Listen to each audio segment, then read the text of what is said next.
Hello, welcome to Seasonbuds. நம்ம இன்னைக்கு பார்க்க போறது ரொம்பவே டேஸ்டான சிம்பிளான ஒரு ஹல்வா ரெசிபி. அது வந்து ஃப்ரூட்ல நம்ம செய்ய போறோம். என்ன ஃப்ரூட் அப்படினு பாத்தீங்கன்னா பலாப்பழம். சோ இப்போ பலாப்பழம் சீசன் நிறைய நம்ம பார்க்க முடியுது. சோ கண்டிப்பா நீங்களும் ட்ரை பண்ணி பாருங்க. வீடியோ மறக்காம ஃபுல்லா பாருங்க. இதுவரைக்கும் நம்ம சேனலை சப்ஸ்கிரைப் பண்ணலனா மறக்காம சப்ஸ்கிரைப் பண்ணிக்கோங்க. நோட்டிஃபிகேஷன் பெல் பட்டனையும் ஆன் பண்ணிக்கோங்க. வாங்க இப்போ பலாப்பழம் ஹல்வா எப்படி செய்யறதுன்னு பார்க்கலாம். ஸோ ஹல்வா செய்யறதுக்கு ஃபஸ்ட் நம்ம பலாப்பழம் வந்துட்டு நாங்கள் பீசஸாக வாங்காமல் இந்த மாதிரி முழு பழமாக எடுத்து அதிலிருந்து நாங்கள் பலாச்சுளைகள் வந்துட்டு எடுத்தோம். ஸோ நம்ம வந்து தனித்தனியாக சுளைகளை எடுத்துடலாம். ஸோ ப்ளெயினாக வந்து நம்ம பலாப்பழம் அப்படியே சாப்பிட்லாம், ரொம்ப டேஸ்ட்டாக இருக்கும். நிறைய இருக்கும் பட்சத்தில் நம்ம இந்த மாதிரி ஏதாவது ஒரு ஸ்வீட் செஞ்சு சாப்பிட்லாம். ஸோ இப்போ நம்ம சுளைகள் எல்லாமே எடுத்தாச்சு.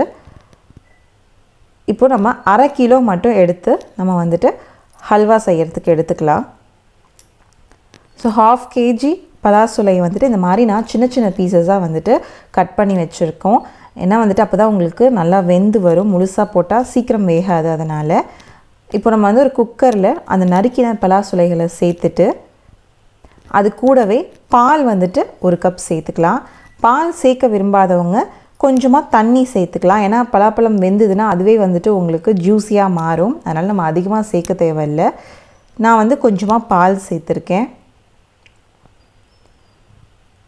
1 கப் பால் சேர்த்துட்டு இப்போ குக்கரை மூடி நம்ம வந்து 2 விசில் 2லேருந்து 3 விசில் விட்டு நம்ம நல்லா குக் பண்ணிக்கலாம்.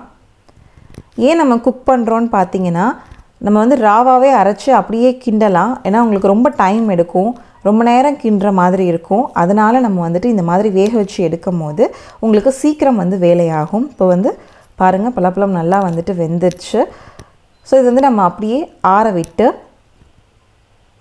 மிக்ஸி ஜாரில் போட்டு ஃபைன் பேஸ்ட்டாக அரைச்சி எடுத்துக்கலாம். ஸோ இப்போ நம்ம நல்லா ஆற விட்டுட்டு அரைச்சி எடுத்துக்கலாம். பலாப்பழம் வந்து பார்த்திங்கன்னா அந்த கொட்டையை வந்து வேஸ்ட் பண்ண வேண்டாம். அதுலேயும் வந்துட்டு நிறைய ரெசிபீஸ் இருக்குது. கொட்டையை வந்துட்டு அந்த பலாப்பழமோட சீடை வந்து நம்ம வந்து அடுப்பில் சுட்டு சாப்பிடுவாங்க. அது ரொம்ப டேஸ்ட்டாக இருக்கும். ஸோ அதுக்காக தனியாக வச்சுருக்கேன். நான் வரப்போகிற இதில் வந்துட்டு உங்களுக்கு வீடியோஸில் அந்த சீடை வச்சு எப்படி வந்துட்டு ஒரு ரெசிபி செய்கிறதுன்னு பார்க்கலாம். ஸோ இப்போ பலாப்பழத்தை வந்துட்டு நல்லா அரைச்சி எடுத்துட்டோம். நீங்கள் வந்துட்டு ராவாகவே அப்படியே நீங்கள் பேஸ்ட் மாதிரி அரைச்சி செய்யலாம். என்ன நீங்கள் கிண்டுறதுக்கு ரொம்ப நேரம் ஆகும், அவ்வளோதான் டிஃப்ரென்ஸ். கடாயில் 1 குழிக்கரண்டி நெய் சேர்த்துருக்கோம். நெய் நல்லா உருகினதும் முந்திரி பருப்பு சேர்த்து பொரித்து எடுத்துக்கலாம்.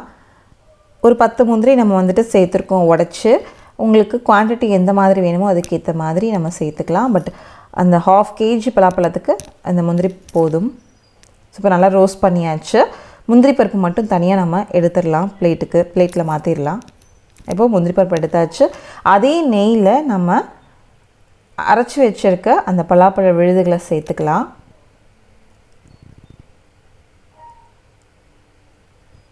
இப்போது நல்லா வந்துட்டு நம்ம கிளறணும்.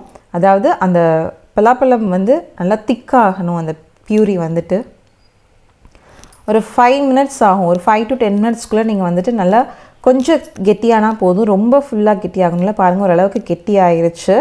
ஸோ இப்போ வந்துட்டு நம்ம சர்க்கரை சேர்த்துக்கலாம். கொஞ்சம் கெட்டியாகும் போது நீங்கள் அடுத்த இன்க்ரீடியன்ட் சேர்த்திங்கன்னா உங்களுக்கு ரொம்ப நேரம் கிளற வேண்டிய சூழ்நிலை வராது. ஸோ இப்போ சர்க்கரை வந்துட்டு நம்ம லிமிட்டடாக தான் சேர்த்துருக்கோம். ஏன்னா பலாப்பழம் ஆல்ரெடி ஸ்வீட்னஸோடு இருக்கும். அதனால் நீங்கள் பார்த்துட்டு உங்களுக்கு தேவையான அளவு நீங்கள் சர்க்கரை சேர்த்துக்கோங்க.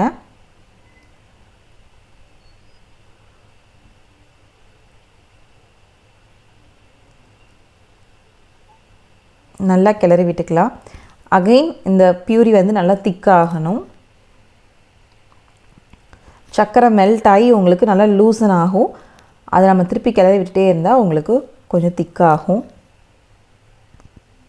ஸோ இதில் நம்ம எந்த வந்து கலரும் சேர்க்கலை, எசன்ஸும் சேர்க்கலை, நேச்சுரல் டேஸ்ட் தான் இருக்கும் உங்களுக்கு. ஸோ இப்போது ஓரளவுக்கு திக்காக ஆரம்பிச்சிருச்சு. கொஞ்சம் திக்காக மாறினதும் நம்ம வந்துட்டு கார்ன்ஃப்ளவர் சேர்த்துக்கலாம். அதாவது கார்ன்ஃப்ளவரை 1 டேபிள் ஸ்பூன் கார்ன்ஃப்ளவர் எடுத்து நம்ம ஒரு 3 டேபிள் ஸ்பூன் தண்ணியில் கரைச்சி அதை நம்ம வடிகட்டி சேர்த்துருக்கோம்.